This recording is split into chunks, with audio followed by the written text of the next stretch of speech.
Hey everybody, welcome to another episode of Whatever's Cool, the show where we talk about anything and everything that is cool in the world today. I'm Daniel Paul Crow, and with me is Tim, and unfortunately I am the bearer of bad news as Ben has decided not to join the podcast anymore. Look, it sucks that he's had to do that, but we have found a replacement, and Tim, do you mind bringing in a replacement for Ben? Yeah, sure. We've got the awesome Trip B now joining us all the way from the eastern suburbs. Warm welcome to you. Hey guys, how's it going? Yeah, pretty good. Hey man, we never knew that Ben had a twin, but Yeah, now that he's out in the open, well, we're happy to have you. yeah, I'm the better looking one. We got rid of that hack. I know. It's alright. It was always the black sheep of the family, and Yeah, that was it. Yeah. The low achiever. The one where you just set the bar so low and just hope the next child just craps all over him. Say, I'm that child. I'm the successful one, and the He was seriously good-looking one. he was seriously a ne'er-do-well. But Yeah. no, I'm Yeah. quite glad that we've got your esteemed self now with us. I know it's alright. You guys are welcome. Alright, well, now that we got that out of the way, we're here to talk about Ready or Not, which is a movie from last year, 2019. And, oh man, Trip, the fact that you picked this to watch... This is the first thing I need to say. There has only been ever one other movie that has gone... It's ever had this reaction out of me, where every 5 minutes I've gone, what the f***? I thought you weren't going to say it. Oh, I can't help it. This movie, the only other movie that's ever made me do that was Battle Royale, which I think your brother was the one who told me to watch one time. And... Yeah, he's a bit of a tool, but... See, yeah, he is. He's a real ne'er-do-well. He's just causes trouble wherever he goes. Anyway, Such a loose cannon. I know. We need someone with a real level head here, Trip. Yeah, I know. I think I need to cut him off. Yeah, Yeah, just disown him. just drag us down. Well, Yeah. Chip, why did you want us to watch this one? Oh, a lot of reasons. Firstly, I thought, well, I kind of failed miserably as well. I mean, I was trying to find a film that Tim's never seen before. Good luck with that. So I remember having a conversation with him about this film, and we got a lot of joy just talking about certain scenes from it. And I thought it'd be great to, just have you watch it as well, and just talk about it, because it's just a fun take on I guess it's more, I wouldn't say a classic genre, it's more a mishmash of different genres together. But yeah, I thought it would be fun just to have a watch and talk about it. All right, well, that's fair enough. Well, Tim, since you're there, can you just give us a rough summary of the movie, please? Yeah, sure. So Samara Weaving is the star of the film. She plays Grace. She's about to get married, and on her wedding day, she's meeting her in-laws. They are a super rich family. They are the 1%. They own a gaming dominion, as her future husband tells her. And yeah, she grew up an orphan. That's a fact that you learn later on. And she really wanted to have her own family, and she finds that getting married to this guy and joining his family is going to check that off her list. And what happens after that is where it gets a bit stranger. Ooh. I think that's a very good summary without giving any spoilers. We're going to give some spoilers tonight, Dan. Are you going to unleash the spoilers? Are we allowed to unleash some spoilers for tonight? Well, if the listener has not watched this, too bad. I mean, that's what we're here. We're here to talk about the film. I'm just going to get one thing off my chest about this. When Tim told me about this, I think it was the start of the year, he told me this was going to be a comedy. Mate, what the hell? It is a comedy. It's not a comedy. It's a comedy. It's not I mean, it has like light-hearted bits and maybe like a hee-ha every now and a bit, but it's not a comedy, man. Like, you think? Wait, you don't think that Tucker and Dale versus Evil is a comedy? Oh, that's clearly a comedy. Yeah, well, this is in that sort of vein. Yeah. I can go all day about this, but there was like only like a handful of bits that were like really funny. The rest of it was like, okay, it was like black comedy. Like, it is comedy. Which is comedy.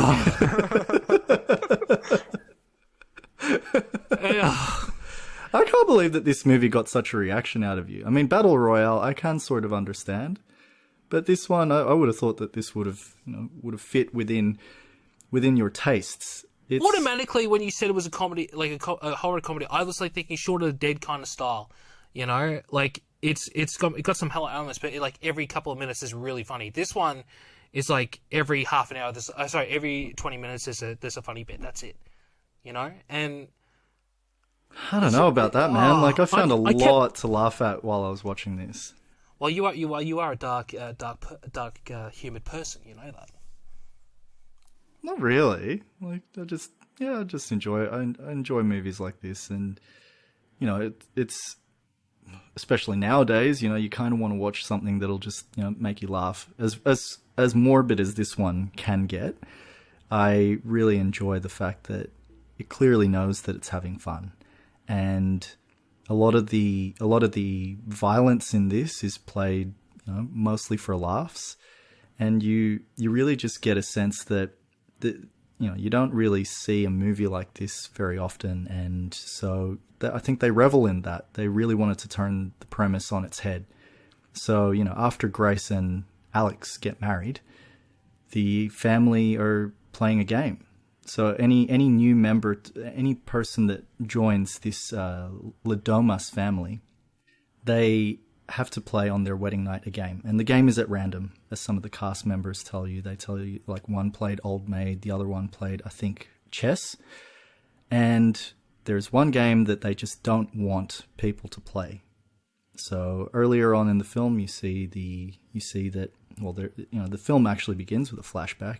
You see that there are these two young siblings running through this gorgeous old house, which actually kind of reminded me of the house that's in The Haunting of Hill House. Probably because I just watched that recently. But I think it's because the set pieces were very, very similar to that show. I think it's just showing that they're old money and just shows how rich they are. Yeah, I'm pretty sure that they rent that house for like every movie that needs a rich mansion or something. Yeah, and it looks stunning. And these two brothers are running around, but then this guy, one of their uncles, he comes up to them, and one of the brothers yells out to the rest of the family that he's there, and then the adults take him away. And you're sort of like, okay, this is a bit strange. But if you'd watch the trailer, then you sort of know that this is what happens on wedding nights in this family, so it gets kind of messed up. Yeah, well, I didn't watch the trailer. I just went on the recommendation of you, and I think that's actually one of the best ways to watch it. If you don't know anything about it to begin with, you're probably going to find a lot more to enjoy, and you'll probably get a reaction like, what the hell am I watching? This is taking a real turn. Well, they had a really all-star cast in this, and I'll just bring it up if I can. Oh God, I'm doing it again, aren't I?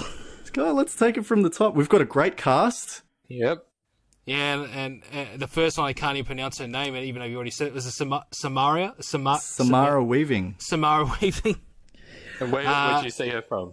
Like, what other things? I saw her from, the only thing I've ever seen her in was actually The New Bill and Ted. And I thought she was pretty funny in that one. So, yeah.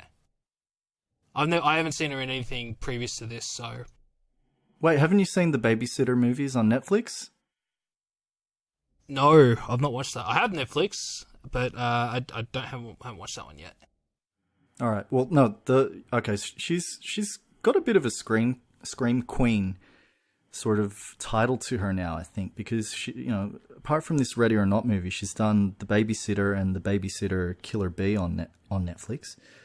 She was also in, like, she appears in a lot of genre sort of films. She was in a movie with Daniel Radcliffe recently called Guns Akimbo. Who was she? Remember that? She was the one that. I think Nyx or something like that. Yeah, no, she was good in that too. I didn't realize that was her. And she was also in Ash versus the Evil Dead, where she plays Camper Girl number 2 or something. Haven't watched that yet. Yeah. Yep, that was a really solid credit under her belt there. Yeah. But I think she's great. I think that she's definitely adding to really great horror films for horror fans such as us. And I think this movie itself, I think it's quite special. I thought it was one of my favorite movies of last year. Let's delve into the actual story itself. So we obviously covered the best bit. So she pulls out the card, and it's hide and go seek, correct? Yep. Hide and seek. Hide and seek. Okay. Did you guys when you saw, or I don't know if did you guys see the trailer first, or did you just get told about this movie? I saw the trailer first. Yeah. Yeah, I'd seen the trailer, but we didn't get a chance to watch it in cinema. Okay. Did you guys think that the first and foremost the story, just the premise just sounded incredibly stupid? No. I thought, oh yeah, look, I mean, generally, if cinemas are open, my wife and I, we like to go, and generally we will watch a horror film. So this would have been one that we would have checked out in the cinema, but unfortunately we didn't get to go. And I think, I think it's a missed opportunity. This would have been really fun to see with an audience, because I think that you probably would have gotten the same sort of level of laughs as you would have if you'd been in the cinema watching with people who saw The Cabin in the Woods. And it just sort of fits into that, and a lot of those expectations you have as to how it would play out, well, you sort of get, you get the comedy bits, and yeah, it's fantastic. But again, just to go back to a point that we've already covered. I think, Dan, you benefited from this in the sense that you didn't know what was going to happen. You didn't know what to expect. So every little bit that happens in this, you're just, it just shocks you. You're kind of like, okay, what's happening here? What is actually going on? And it quickly moves from this, maybe a romantic comedy into something a lot more morbid. The only thing that you told me was that the only thing that really, I knew about it, but from what you told me, it was the start of the year, I believe, is that they're playing a game of hide and go seek, and I was like, really? And they're gonna kill each other? Ugh, what a stupid premise. So that's the only thing I really knew about it, and that's why I didn't watch it until Trip B said, this is the movie I want to review. It's my first show. Let's just do it. That's my really bad Ben impression. Trip B impression. It's alright, I get that a lot. It's so easy to confuse. I can't help it. You guys look so alike. Yeah, but I'm the You better guys look looking so alike. I'm sorry. I'm the better looking one. certainly more charismatic. Please. But yeah, that's the only premise, and that's what didn't want me to do it. But then when it really starts kick in when the first accidental kill happens, I went, ugh. I didn't see it coming. I was just like, whoa, I wasn't prepared for that. And then, every next kill after that, I was just like, what? Yeah, what but wasn't the accidental kill funny though? And the reaction from it, that's what made it funny, right? That's exactly how I felt. I mean, look, with that first kill, so Grace, Samara's character Grace, she just does not think there's anything amiss here. So she's given to the count of 100 or so to hide, and she thinks that this is all really weird. And so she's not even taking it seriously. Meanwhile, the family, they're all tooling up. So they've got all these antique weapons that they're using. They've even got a crossbow, they've got bow and arrow. She's hiding in a dumbwaiter, and then she just thinks, nah, this is bizarre.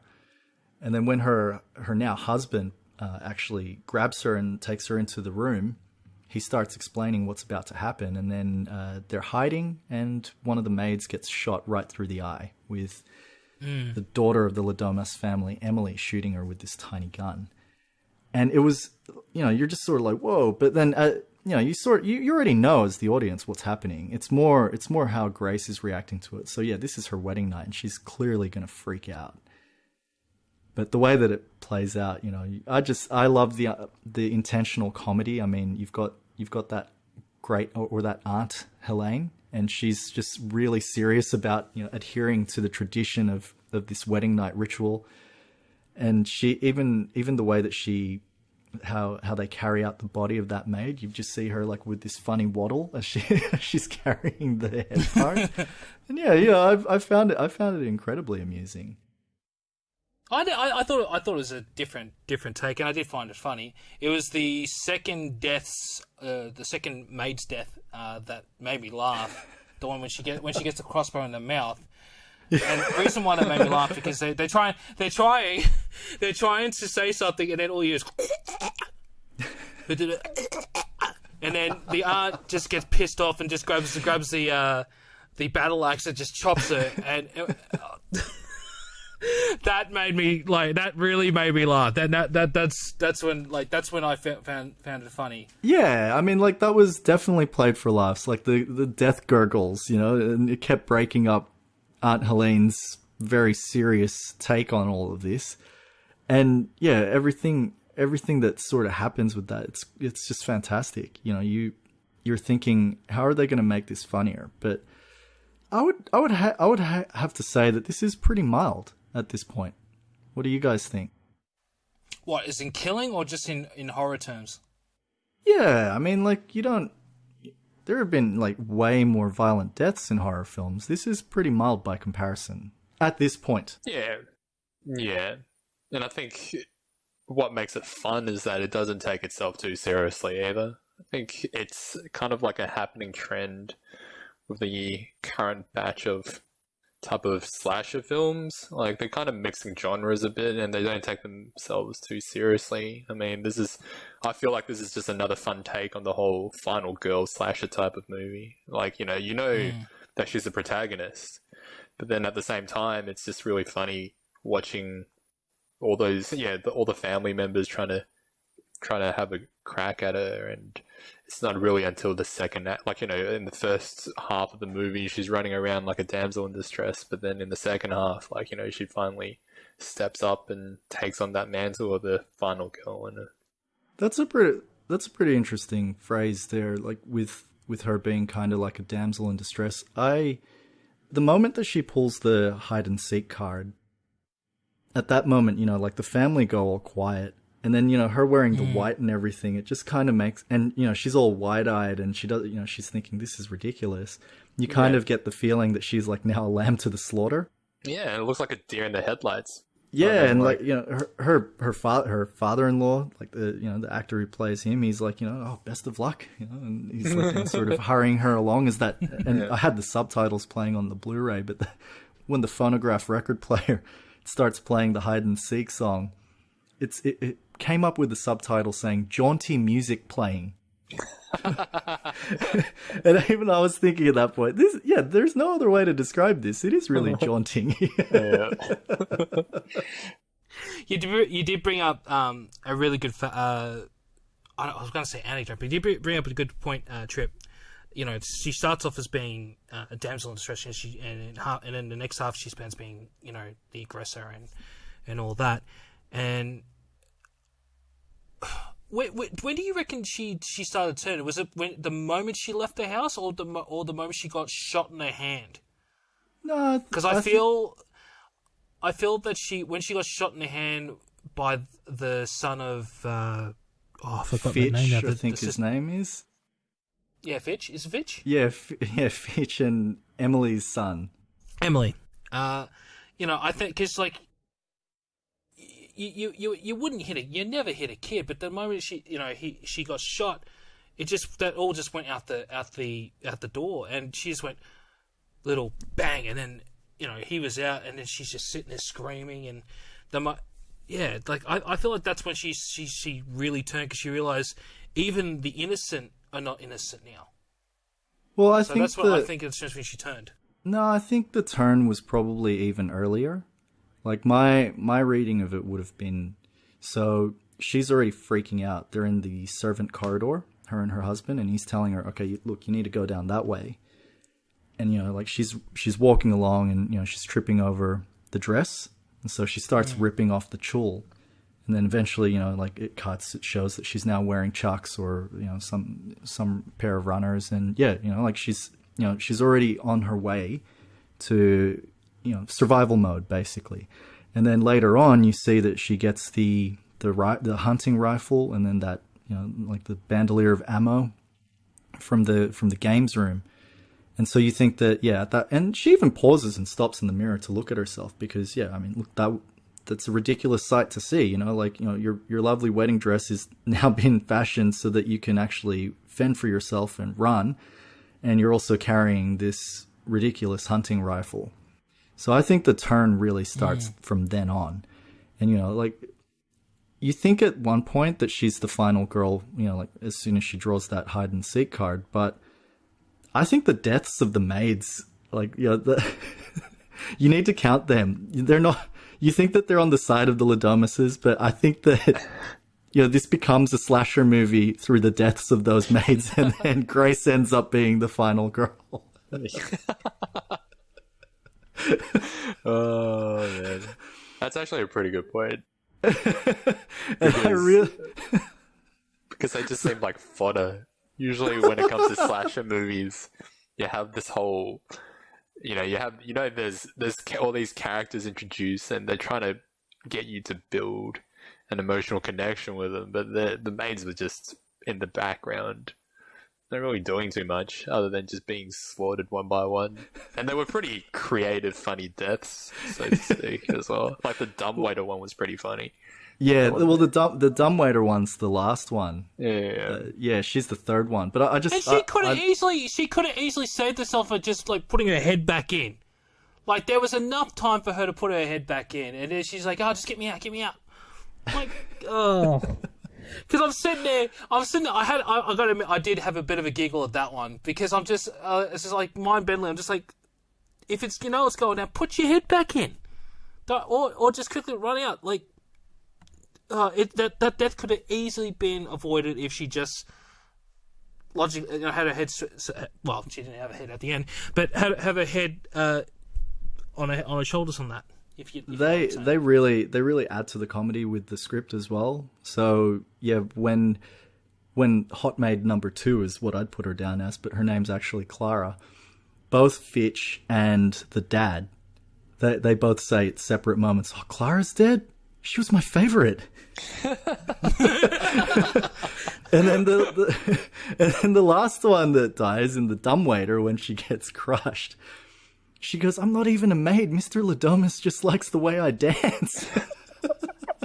So it just adds to all the ridiculousness of it. Yeah. But yeah, with this whole ritual that plays out, you just can't help but notice like how inept this family are at trying to kill Grace.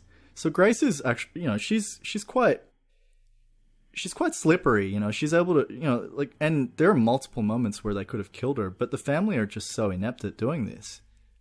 And when I was doing some more reading about this, particularly this AV Club site that I check out quite a bit, they were saying that this movie is really just skewering the 1%. So yeah, they're making fun of the 1%. They've got all this help, but really they can't do anything for themselves. And yeah, so that's why this seemingly easy task for them to hunt down this girl, they just fail to achieve. And it makes so much sense. Like they keep killing the wrong person. Emily's just messed up. She's like on all these uppers and downers, and I love, like she has a game talk for herself in the mirror. She's like, "Okay, girl, no more fuck ups. You're a winner. You know that." And then you've got Fitch, and he's carrying this antique crossbow, and he goes to the toilet, and he's on YouTube trying to learn how to use it. So these people, they just don't know what to do, and it's fantastic how it makes fun of them for it. But yeah, it gets it gets really it I'm gets really starting dark. to get the humor now. If I sort of got those messages, sorry, I'm a little bit slow when it comes to messages in movies, but it's actually really starting to make me think, I'm actually really starting to find it very funny. Yeah, well, oh man, like I don't think this is going to be the last time that you ever watch it. I think you're going to rewatch it after this. Yeah, probably most likely. I mean, I'm getting these metaphors that you guys are sort of getting. I'm like, okay, that makes sense now. That's pretty funny. But there's stuff like that always flies over my head. I just because I don't care about politics. I don't care about just stuff that's bad in the world. So all this stuff goes over my head. But if someone explains to me like that, I think if we were in the same room watching this, I think I would have found this more funnier straight on the first back because I would have gone, "Why is that funny?" You got to go, "Oh yeah, this is right." Yeah. Oh, yeah, I get it. I think like we're overdue a group catch up where we watch a movie together and we either make fun of it or we just like get wrapped up in how awesome it is. This is one of those movies. Like this is a movie that you can enjoy with mates. But I wouldn't recommend this movie to someone who's just about to get married. What would you think? I think that's a good call. Yeah. I did tell my girlfriend about it, and she's like, and she just went, no. I did tell her, and she goes, and I did mention about like they were getting married. She goes, "You don't reckon it'll be like you don't think that's going to happen to you when you marry me?" I went, that's an uncomfortable thing to talk about. If you're in a relationship and or if you are going to get married, yeah, this is definitely not the movie to watch. Yeah, well, if I'd watched this the day that I went to meet up with the person who would become my father-in-law, basically the story goes, I got the ring and then I went to speak to my then girlfriend's dad, and then I went to go ask for her hand in marriage. If I'd watched this movie, I would have been like, nope, not doing it. Not doing it. No, thank you. And even then, like when I did ask for permission, I knocked on the door and then the garage opened and then I saw him standing there, so I could see like his feet from when the garage door was opening up. And then in his hand, he had like a hammer. I was thinking, yeah, I'm not walking out of this place now. Oh no! And some jaunty music was playing in the background. Yes, some jaunty music, and then he actually gave me to the count of 100 to tell him why I was there. I had no idea.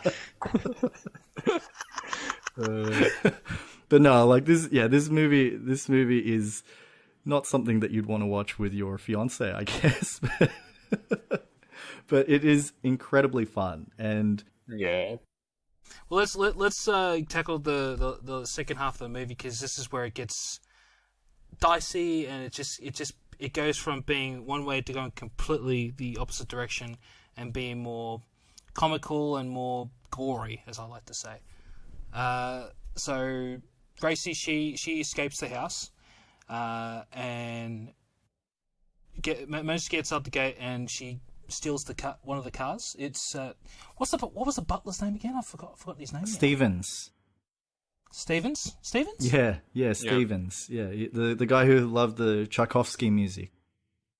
Yeah, and this is my favorite bit of the film. She's driving in the car, and they have the emergency service button in the car, and it rings, and she's like, "Oh, can you call the cops?" And then and then she says, "Oh, I have to." The guy on the other line is basically saying, "Oh, sorry, I have to reboot the computer. Sorry." Yeah. And he doesn't say this. He doesn't say this. But I feel like he was going to say, "So, how's your day going so far?" And then finally he's this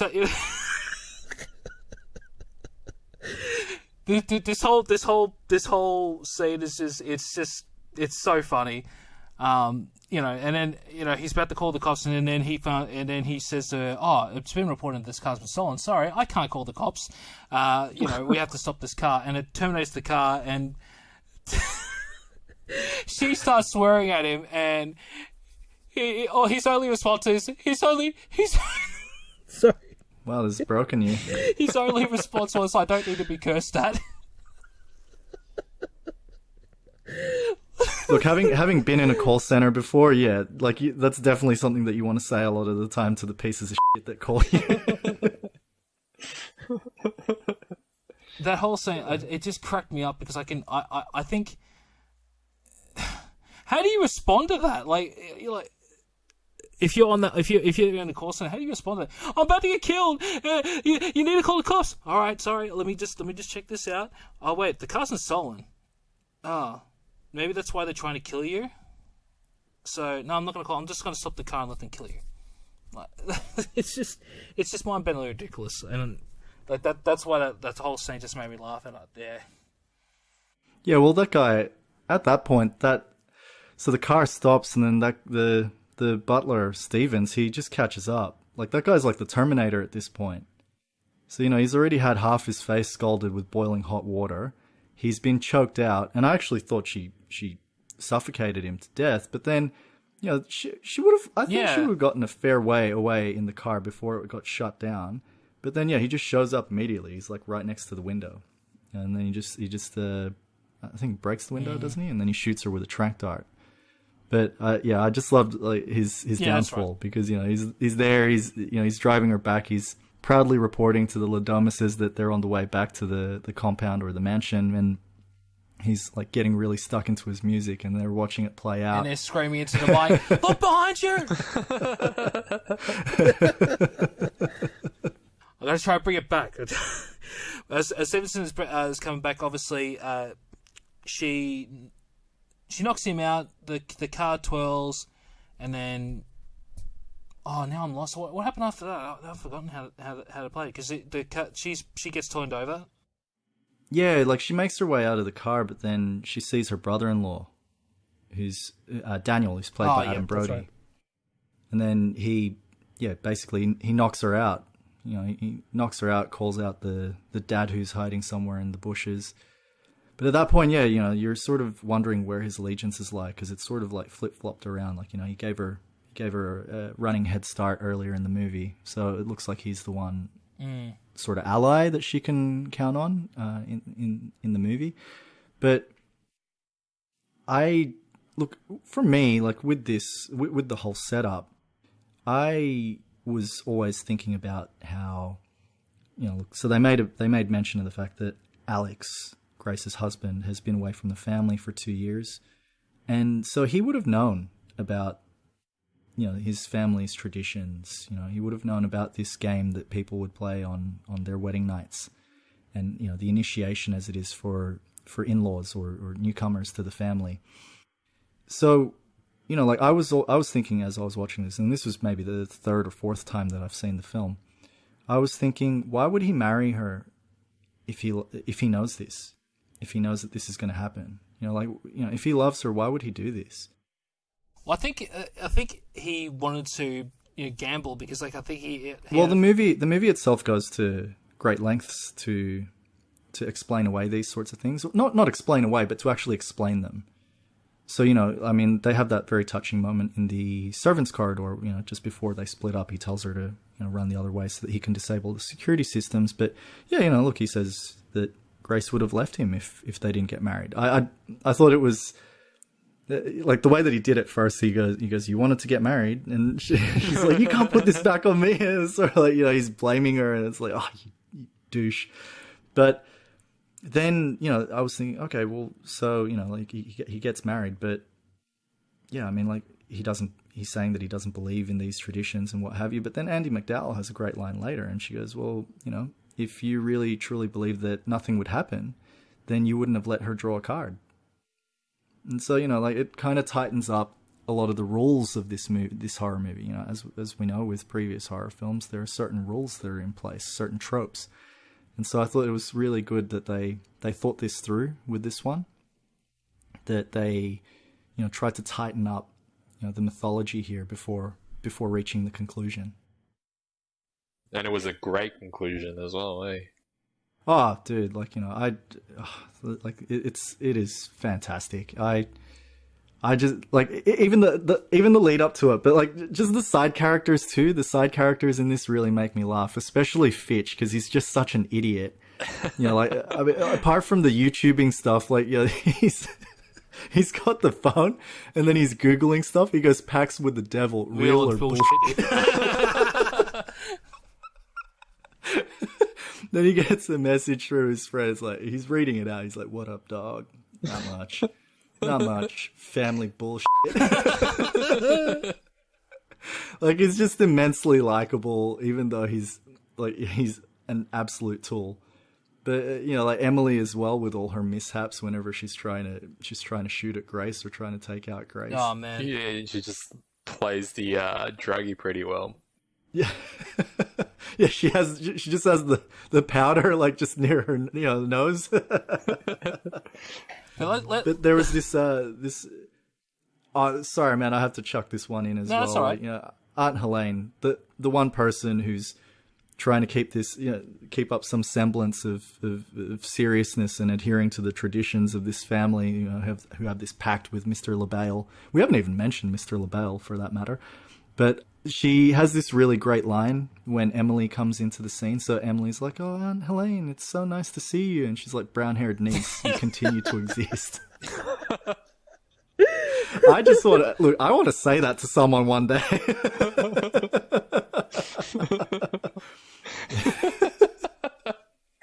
It's just a big F you right there.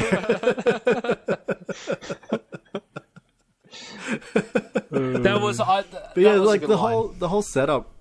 Oh yeah, it's one of many. Like the movie is just so quotable. The cast is really likable. Grace herself is really likable. I love how Samara Weaving has played this character. You're right. You guys are right. She has like that evolution from being completely oblivious and unaware, you know, wide-eyed like a deer in headlights. But then she springs to action throughout the course of the movie. So it's a really cool addition to slasher as well as final girl sort of examples. You know, like I think you know, a case could be made for, well, because I told you guys before this cast was going to be recorded. Maybe check out You're Next as well. That's got another Aussie actress in it, Sharni Vincent. Yeah, I still haven't watched that yet. That movie, You're Next. Oh, great dude, no, movie. check it out when you can. But that movie, in addition to this, I think it just makes a case for saying that do not mess with Aussie girls. Seriously, Samara Weaving is. Hey, Who was the director? Was it Adam Wingard? yeah. it was Adam Wingard, Wingard yeah. of that one. But yeah, like I just think that these two girls are amazing in both of those movies, and yeah, like I think that if you were to have a double feature where where you watch a horror film and the girls turn the tables on their would-be captors or attackers, Yeah. You're Next followed by this one. All right. Your Next is even more darkly comedic compared to this. This one, like, you know, it had me laughing out loud in several moments. Yeah, I feel like this one is purposely funny, while You're Next. Yeah, I think there was just some funny moments in terms of how the people die in it, but I don't feel like they intentionally try to be funny. But I feel like this one, they're intentionally trying to be funny. Just like you mentioned before, they're just so inept in terms of trying to kill people because, like you said, they're poking fun at the 1%. That, you know, without the help, they're pretty much useless. Yeah, look, Stevens was to the rescue towards the Yeah, he end. was. Yeah. Let's get to you. Want to talk about the ending? I want to talk about the ending because it's since we've gone through this, it's now changed my mind on the ending. I like the ending. Don't get me wrong. I really like the ending, but now I think it's 10 times more funnier than I thought. Because the DVD that I had of this one didn't have subtitles, which is really strange. I don't know why. The Blu-ray had subtitles, but mine didn't. My DVD didn't have subtitles. You know when they're doing the chanting as they're trying to sacrifice, and I think there was a bit where like I thought they were saying, "Give us ham" or something like that. Do you know what they were saying there? I don't think it was You know us the line ham. I'm talking about, yeah? Give so, us lamb, give us ham. So they're all joined around in a circle, and standing over Grace and chanting. Is that what you're referring to? Yeah, and there was a bit that's like give us ham or something. And I was like, what the hell are they chanting? I don't understand. And I don't know, man. Maybe you were just hungry at that point. I'm always hungry, mate. You know that. That's why I'm fat. But the that whole scene, that's where it got really dark, and then and then all of a sudden they're poisoned, and you find out that Daniel, again, great name, poisoned to get her out, and this brings up to, so she's about to escape, and then Daniel's wife basically says, "Let me kill her," and he's like, no, just like standing there, and she just gives this one line, "You really don't care if I die, don't you?" And then she shoots him. Yep, just cold-blooded. Yeah. He even made mention of it. He, on the night that they were getting married, he explained that his family would get her to play a game, and he goes, she didn't even budge. There was no reaction from her. She was ready to sign over her soul just so she could, get all the riches and get everything that was coming to her with the life that with the kind of life that their fortune would be able to provide her with. She ended up playing Go Fish or something though, didn't she? Or Old Maid? I think her one was chess, and then Fitch had Old Maid. Yeah, it was, and so that kept very much in line with her character. That they knew that they had to capture Grace, and well, look, one thing that we haven't actually covered is the why of it. So the only reason why they were having to do this was because the family many generations ago, or a couple of generations ago, had made a deal with someone called Mr. LaBelle, who turns out is the devil. And for everything that Mr. LaBelle provides them with, occasionally he will ask for something back. And in this case, when a new member joins the family, he'll get them to play a game. And if it's hide and seek, then the Ladomas family has to hunt down that person and then sacrifice them before the sun comes up. That's, you could tell people that in a nutshell and spoil the fun of the movie, but seeing how it plays out is the best part. Yeah. So but then the twist of it is that, now I've forgotten his name. Is it Christian? The Alex. Alex. Oh, sorry, Alex. I don't know where I got Christian from. He sees his mum get killed by Gracie, and for me, when I saw this, I was just like, is this going to be another Batman versus v Superman? And it really was in some aspects. She goes, you would have left me if you knew, or once this is done, you're going to leave me. And then he basically just gives up and goes, yeah, all right, let's kill her.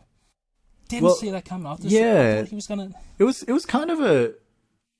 Well, I kind of expected that to happen, because there was another scene earlier on where Helene is saying to Alex's dad that, I think it was Alex's dad, but Grace was overhearing it because she was just standing outside the window. But she was saying that Alex should be Alex should be leading this family, not running from it. And so it kind of, like, that last minute betrayal, it kind of worked within, like how the character was drawn up. So, he was trying to save he was trying to save his wife, but then he knew that this was inevitable, that they needed to do this in order to survive. And, his own survival outweighed his wife's. So that's, that's how I read why he turned on her. Yeah, it was I didn't see that coming though. I thought he was just gonna try and help her again, but that's when I'm just like, oh no, he's gone to evil. Damn. But yeah, that's again, because I didn't know anything about this movie. I think that's why I started getting. I was like, he's gonna save it, and then I was like, no, don't. I think it's also a combination of that, and also like fighting for his own survival, and also realizing that she's never going to trust him. Then he just realized, hey, you know what? I'm just gonna switch my allegiances last minute. Yeah, just gonna cut my losses. Yeah, but then you see him everyone's so desperate at the end. Was pretty funny. I mean, the end was just crazy when they all. Well, you explained the last bit. The jaunty music. It's the best. The best ending I've seen in quite some time. Well, before the jaunty music, I think it's Aunt Helene who. Yeah, so they have to complete the ritual before dawn, and then they realize that, oh hey, Dawn's finally arrived. They arrived, and then they realize, oh, nothing have happened. Aunt Helene, she's the one that still tries to go and kill Grace, but then she ends up exploding, and then one by one they all end up exploding, and that's what meant it. Yeah, and the last one to end up exploding was Alex, and that's They just went up like meat balloons, as you would say. Oh man, it's so funny. Yeah.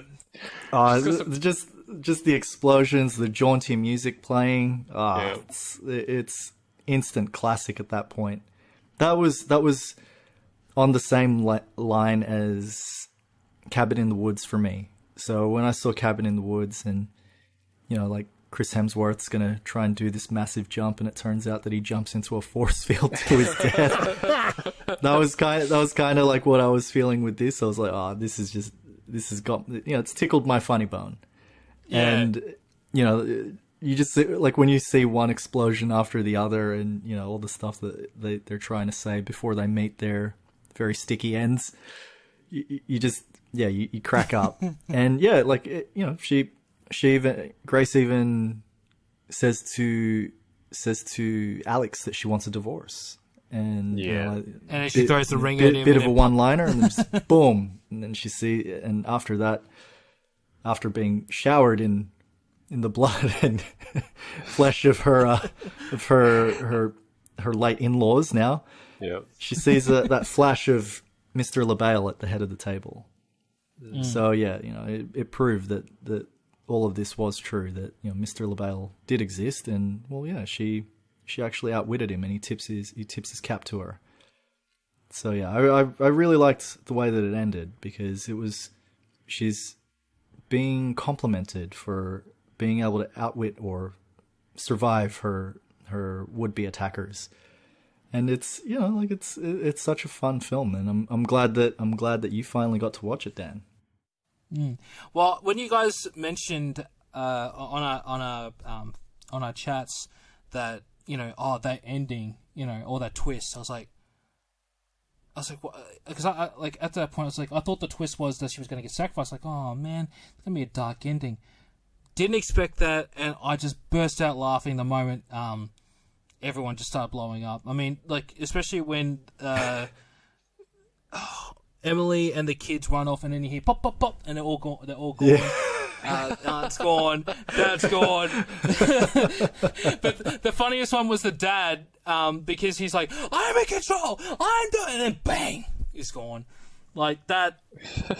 I didn't see that coming, and I totally agree with you guys. That twist was hilarious, and that's what made the movie for me. I really like it. It's the payoff. It is such a fantastic payoff after you sit through it, and you just find yourself enjoying it on yet another level. Like everything leading up to it was quite fun, and there was a lot of comedy throughout. And then this just tips it over the edge, and you're just like, yep, this is freaking awesome.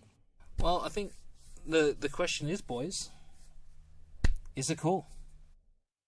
100%. Well, Chip, because you've never done it. Chip, you've never done this before. Is it cool? Oh, well, that's a funny question. I mean, I recommended it, didn't I? Yeah, but you can recommend anything, and you could you could have said, let's just check this out. I never watched it. Yeah, I don't think Trip has ever had a bum recommendation yet. Like this guy. Well, this guy wouldn't. This is his first show. Yeah, 1 for 1. I just feel that like his first show. I just feel that he would never recommend shit to us. Well, I can turn shit to gold, whatever. Probably cut that out. Well, originally I was going to say it wasn't cool. Oh, really? Originally I was going to say I didn't think you it was were cool. going to say it wasn't cool. I wasn't going to say it was cool. I think because a lot of the stuff went over my head. Now I am going to say it is cool. I guess we convinced you tonight. Yeah. Because there's something that this is a movie where there's clearly there was a lot of undertones on it that I didn't get or even understand. So I think that's sometimes there are movies that may have that, and I may need somebody to explain that to me. But yeah, I think I will go watch it again, maybe tonight, and have a good, and just sit there and just enjoy it for what it is and have a good laugh. especially the last 5 minutes of the movie. Yes, very rewarding conclusion there to the film. You should watch Your Next after this as well. Oh, Since yeah. you finished watching that. Yeah. Yeah, without a doubt. Yeah, You're Next in this movie. Double feature. Is that a comedy, or is that clearly a horror but got some comedy in it though? Because you got to remember, I can't handle a lot of horror. I'd say it's a horror. It's not horror. It's like a slasher film, but it's got some comedic undertones to it. It's not like this one where it's intentional with the comedy, but this one, Your Next is just a fun take on the genre. Yeah, I like Give it a shot. Sorry. I like how Sharni Vincent kept her Aussie accent for Your Next. Yeah. I want to see more Aussie accents in American films. I really would like it if Samara Weaving could do it one day. I mean, she has a very convincing American accent. I'll be honest, I didn't realize that she was.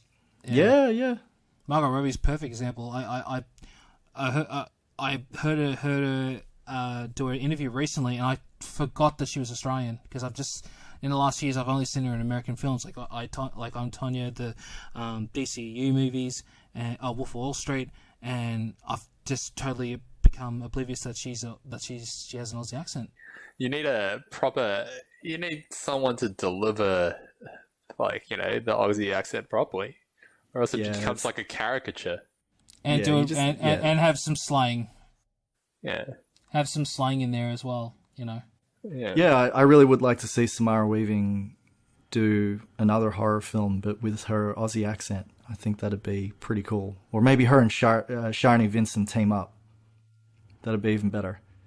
But yeah, I think she could quite convincingly. Sorry, this is Samara Weaving now. I think she could quite convincingly just etch out a career in horror films. She's really good at them. I mean, she definitely moves between, the hunted or the hunter. As she was great in the first Babysitter film. And she's just got this thing with her eyes. Like, you think that she can convince you that there's crazy behind those eyes. She's got the crazy eyes. Yeah, like I wouldn't want to mess with her. That's for sure. And after watching Ready or Not a second time, I was like, yeah, I think yes, you probably would be able to kick my ass. But yeah, I think that she's got quite a niche that I think that suits her quite well with horror, and I'm looking forward to seeing what she does next. I would like to see what the people who did Ready or Not would do next, but I didn't get that far in terms of my research. But yeah, if they can maintain that level of fun with subsequent releases, I'm down for that. Well, that's all the time we have for this episode. Don't forget to like, share, and subscribe to our podcast. You can find us on Anchor, Spotify, Breaker, Overcast, Pocket Cast, RadioPublic, Google Podcasts, Castbox, and of course iTunes. And if you're on those platforms, make sure you please leave us a like and leave us a review. If you're watching on YouTube, please hit that subscribe button and enable those notifications. Make sure to also find us on Facebook at What If It's Cool Podcast, Twitter at What If It's Cool, and Instagram at What If It's Cool Podcast. Please keep that support going. And until next time, guys, we'll catch you on the next cast. Thanks, guys. Great to be here. All right. Peace.